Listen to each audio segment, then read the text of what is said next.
Good evening, everybody. Hope you're having a great Monday night. Hope you're still awake after watching that boring Oilers game. Welcome to the game number 21 recap here. Edmonton Oilers versus Buffalo Sabres, and not a lot to chat about. A very boring game to watch. I almost fell asleep 3 times watching that game, to be honest with you. I got amped up when Podkolzin was about to scrap, and then the ref got involved, and then he let them go after. And anyways, it was a very, very boring game. Other than the Roslovic goal, he continues to produce, assisted by Draisaitl and mangiapane. There was no other scoring from the Edmonton Oilers, so just a weird season so far. We are a quarter of the way through the season and just not seeing any mojo myself. I don't know what you guys think, but the season has not been going well overall. Every game or two, we're getting these games where it just seems like the Oilers are out of it. They're not in sync. So, I don't know. It gets hard to keep coming on here to do these game recaps, and they're scoring a goal here and there. Carolina game was very exciting. But again, overall, we're not able to... it seems like, anyways, we can't win games in regulation, so... it would be nice to get a nice, comfortable win, a 4-0 win, a 4-1 win, a 5-1 win or something, but it just doesn't seem to happen, so we're going to have to wait till the next game to see what happens here with these Oilers, which will be on Wednesday against the Washington Capitals.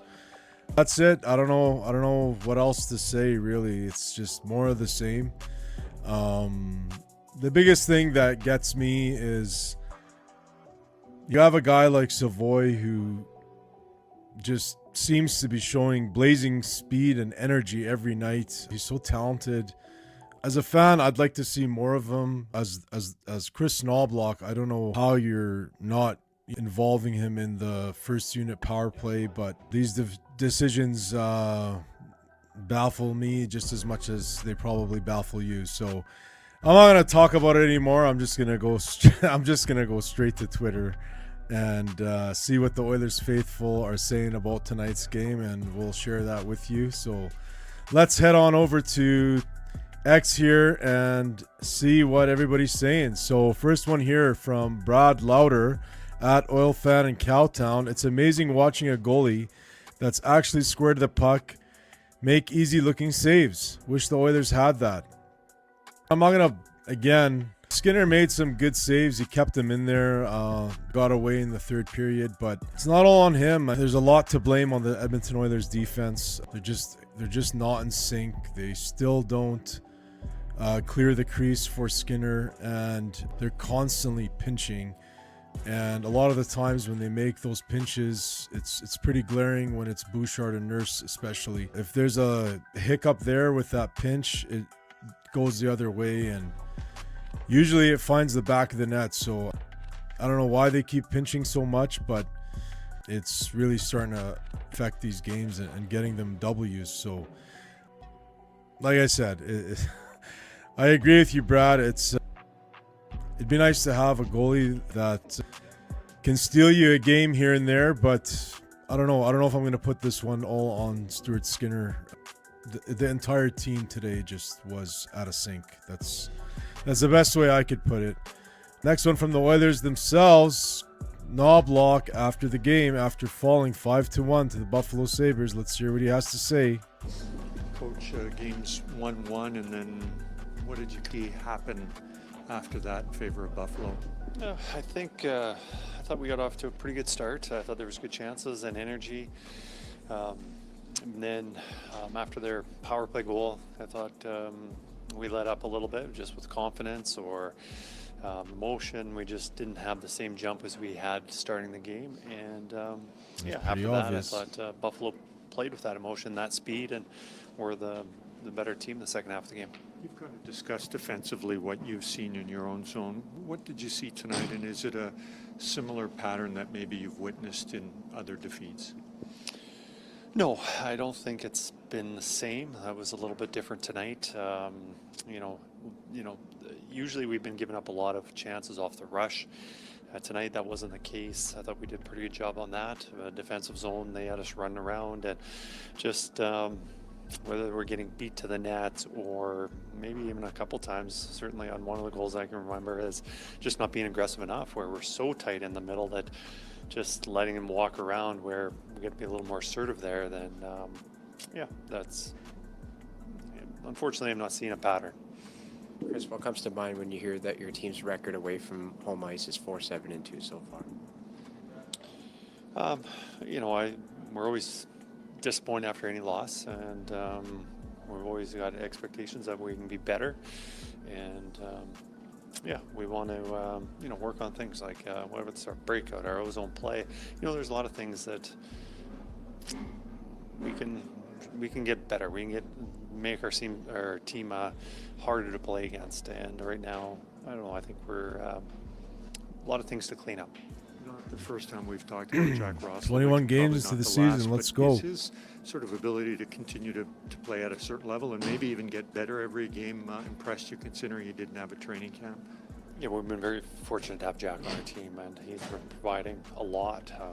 You know, pushing the pace of their game, being able to just carry the puck into the zone. Obviously, the goals, he's had many of those. Yeah, it's been a nice addition. We'd like to get some more contributions from throughout our lineup, but Jack has been a good player for us, obviously.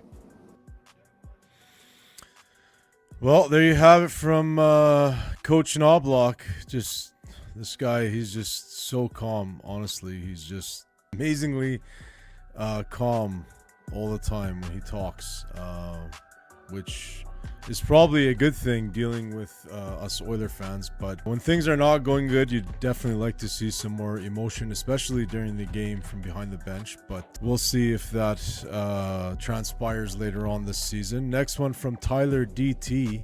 The Oilers don't deserve to play this game for money. I thought that one was funny. Next one from Low Tide. The Sabres have had a tough season, but playing the Oilers must feel like Christmas. Sabres forwards gather at the Oilers' blue line and just wait for errant passes. No amount of physicality is going to fix this outlet mess. What the actual hell, Oilers? It was a tough game to watch as an Oiler fan, that's for sure. Next one from Daniel Fika. Knoblauch asked for more defense, and there is zero offense.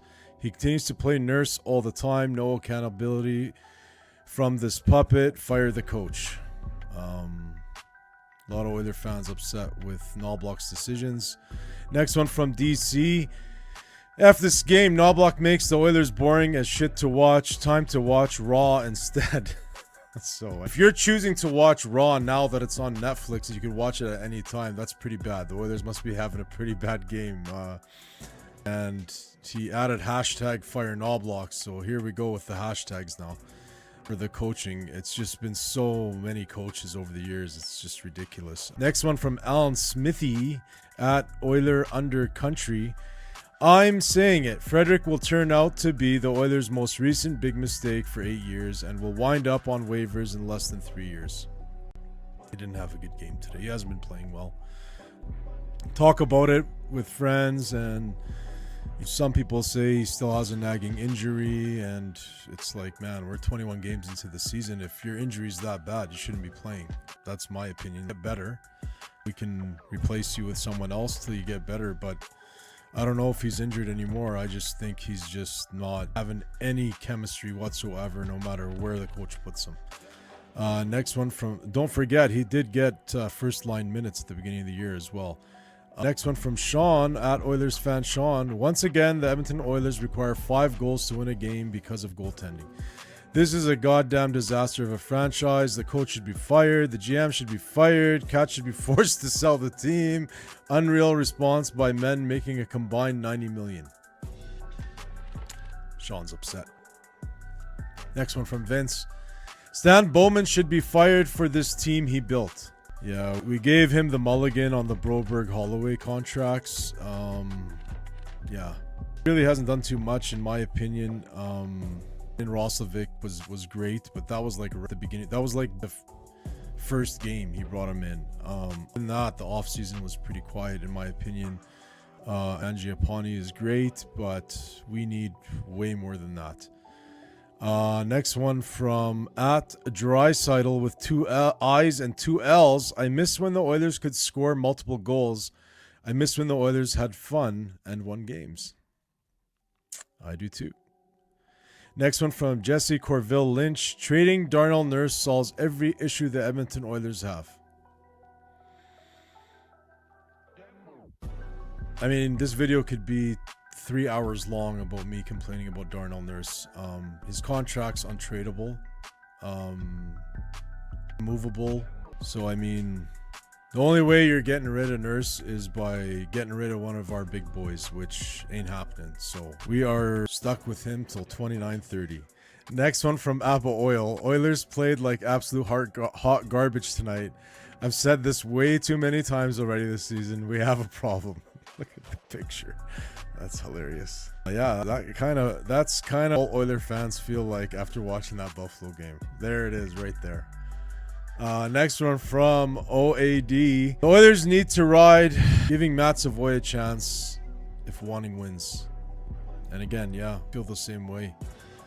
I feel like this kid is ready to explode and he needs to be given more opportunity, including the first play unit. Next one from World Hockey Report. It's been 20 days since the Oilers last won a game in regulation. That's crazy. Next one from Morgan Laidler. The Oilers coaching staff. Woof. And last but not least, Trent Wilhock, the Edmonton Oilers. I was thinking about this the other day. They were way worse off in the standings the last couple of years. So I'm still turning around, but like it's got to get going and they got to start scoring some goals. So that's the bottom line. Pretty much going to do it for today's episode. Thanks so much for watching. It took a lot for me to even record this one. A very, very boring game to watch, but hopefully they can do better against Alexander Ovechkin and the Washington Capitals. So we will see you after that one. And until then, most importantly, go Oilers, go. Frozen or hockey, the channels you need. Oilers on the ice, unstoppable speed. Chasing the cup, we're gonna succeed. With the David leading, we're built to exceed.